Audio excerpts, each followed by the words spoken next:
ফাতাওয়াক্কাল আলাল্লাহ, আল্লাহর উপর ভরসা করো।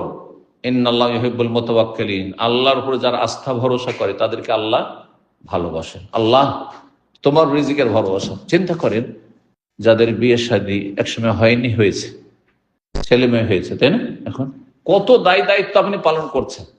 আমি আজকে হঠাৎ করে কথাটা মনে পড়েছে যে এমন সময় আমরা ছাত্র জীবনে ছিলাম, তখন যদি কেউ বিয়ের কথা আমাদেরকে বলতো তো ভয় পেতাম যে নিজের খরচ চালাইতে পারি না, আবার আর একজনকে নিয়ে এসে কি করে খরচ চালাবো। কথা বুঝতে পেরেছেন? কিন্তু দেখেন, আল্লাহর ভরসা করে আপনি ময়দানে ঝাঁপ দিয়েছেন, বিয়ে করেছেন, আল্লাহ আপনাকে রিজিক দিচ্ছেন, আপনার স্ত্রী করে রিজিক দিচ্ছেন, আমার ছেলে মেয়ের আশা শুরু হইলো, ওদের করে রিজিক দিচ্ছেন, আর তারপরে নাতি নাতি নাতিন, এই আর গোটা বংশ, বিশাল বংশ, সবাই সুখে খাচ্ছে। কিন্তু আল্লাহর উপর ভরসা করতে হবে। আল্লাহ যাকে পাঠিয়েছেন তার রিজিকের দায়িত্ব নিয়েছেন, কিন্তু ভরসা আল্লাহর উপর হইতে হবে, দুনিয়ার কোন সামগ্রীর উপর নয়। ইন্নাল্লাহা ইউহিব্বুল মুতাওয়াক্কিলিন। 11 নম্বর আল্লাহর ভালোবাসা অর্জনের উপায় হচ্ছে ন্যায় নীতি অবলম্বন করা, সুবিচার করা। ন্যায় আচরণ করবেন, অবিচার করবেন না, কারোর সাথে অন্যায় করবেন না, অবিচার করবেন না, জুলম অত্যাচার করবেন না। সূরা মায়েদার আয়াত 42 আল্লাহ ইরশাদ করেছেন, ফাহকুম বাইনাহুম বিল কিসত, হে নবী তাদের মাঝে তুমি বিচার ফয়সালা করো ইনসাফের সাথে, হ্যাঁ, ন্যায়সঙ্গত ভাবে। ইন্নাল্লাহা ইউহিব্বুল মুকসিতিন, যারা ন্যায় বিচারক তাদেরকে আল্লাহ ভালোবাসেন। সমাজের বিচার করেন, আর আপনি রাষ্ট্রীয় আপনি বিচারপতি হন, হ্যাঁ, অথবা আপনি কোন একজন দায়িত্বশীল হন, বাড়ির আপনি বিচারক হন, বাড়ির আপনি অভিভাবক, আর আপনার স্ত্রী আছে, ছেলে মেয়ে আছে, হ্যাঁ, আপনি সেখানে ন্যায় নীতি অবলম্বন করেন, কার কতটা অধিকার সে অধিকারগুলি আদায় করবেন, ন্যায় সঙ্গত আপনি আচরণ করছেন।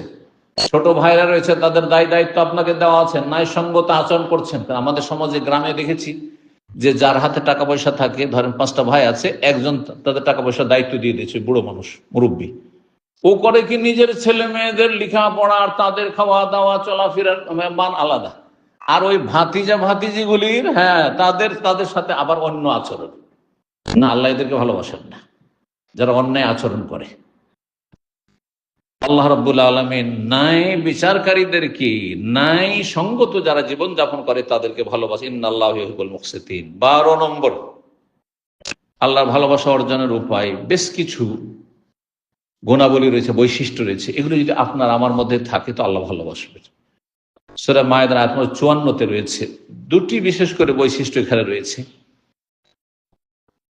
মুমিনদের, যারা সত্যিকার মুমিন, তারা কেমন হবে? তারা মুমিন, মুসলিম ভাইকে ভালোবাসবে, মুসলিম ভাই বোনকে ভালোবাসবে। ইমানের খাতিরে, ইসলামের খাতিরে আপনি ভালোবাসবেন, দুনিয়ার পয়সার খাতিরে নয়, ক্ষমতার খাতিরে নয়, দুনিয়ার স্বার্থে নয়।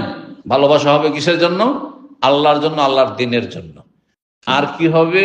আযিল্লাতিন আলাল মুমিনিনা আইজ্জাতিন আলাল কাফিরিন।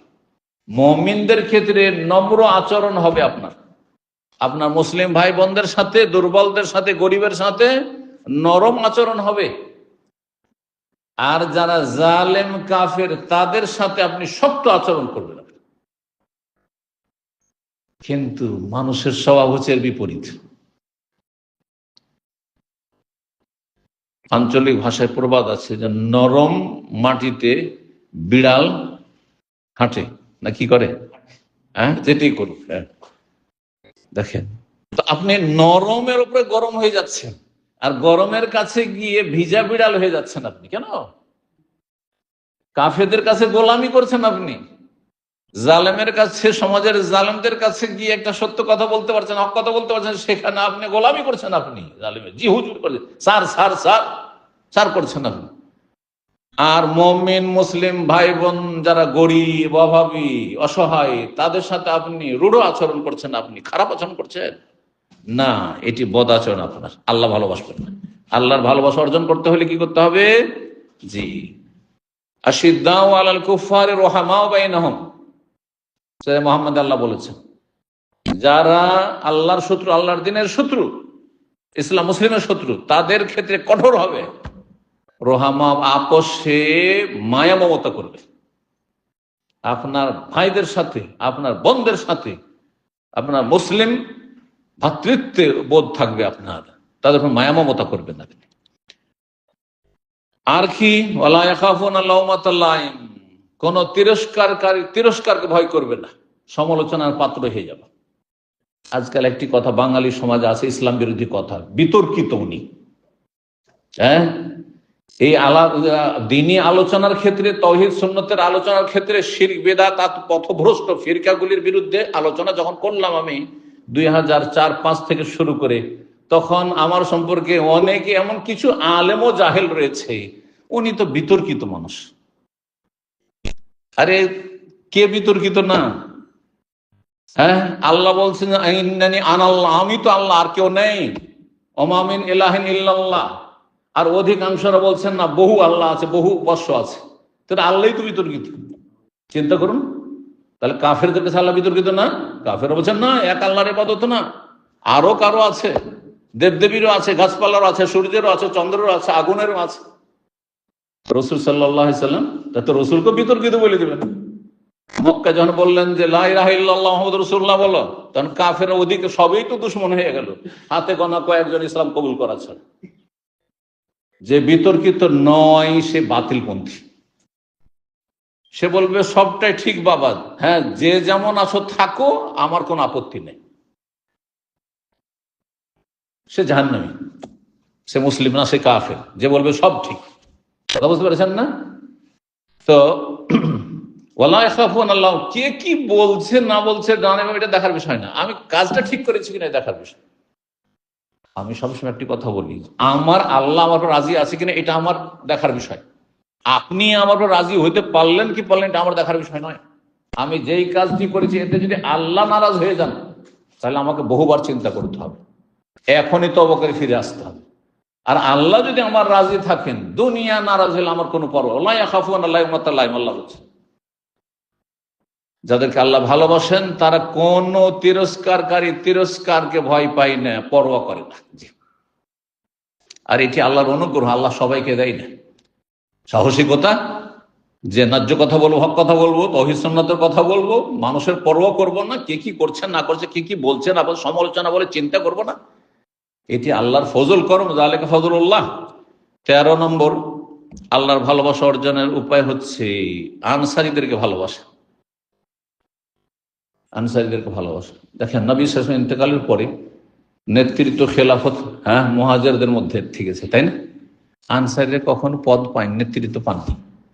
নবী সাল্লাল্লাহু আলাইহি ওয়াসাল্লাম বলেছেন যে আইম্মাতু মিন কুরাইশ, কুরাইশ বংশে যোগ্য লোক থাকলে তারাই শাসক হবে, ইমাম হবে, এটি ইসলামের বিধান। কিন্তু তার মানে এই নয় যে আনসারীদের সাথে অবিচার হবে। কিন্তু অনেকে তাদের সাথে অবিচার করেছে, শাসক গোষ্ঠী আনসারীদের সাথে দুর্ব্যবহার করেছে, অবিচার করেছে। সবাই নয়, অনেকে, যেটা বলার এখানে সময় নেই।